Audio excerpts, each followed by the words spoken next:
15. minūtē. Savaļnieka stūra sitiens, tur tikai un vienīgi ko nē, bet tagad pie Ķigura Bauba, Ķigurs raida Bauba vārtos. 15. minūtē 1-0, pat grūti teikt, vai skaitīsim šo kā standarta situāciju vai nē, nu tomēr drīzāk no spēles.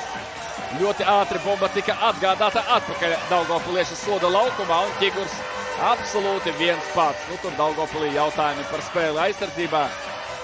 Izlēma Limbažnieks sist tuvajā vārtu devītniekā.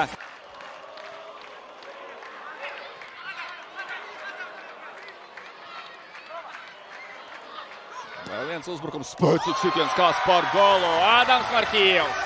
17. minūte.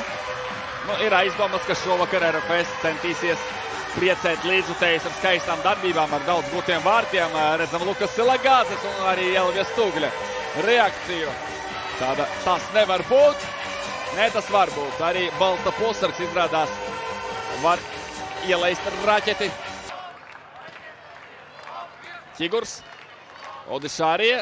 Un nonākam soda laukumā. Tā jāsaka no RFS pozīcijām raugoties. Odišārija Ķiguram. Ķigurs viens vārds govējis, bet tagad rezultatīvā piespēle. Un atcerieties, par ko mēs runājām pirmspēles intervijā. Sveiciens Elvis Stuglim. Es ceru, ka viņš man arī izteiks pateicību.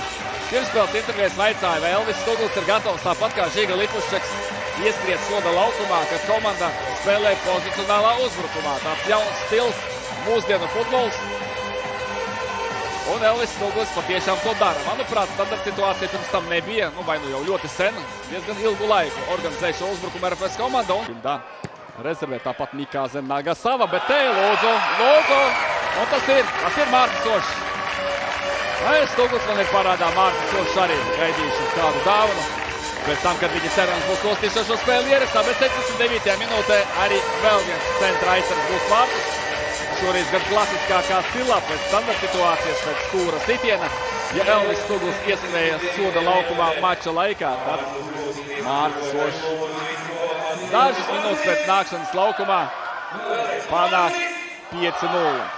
Guys, please like and subscribe.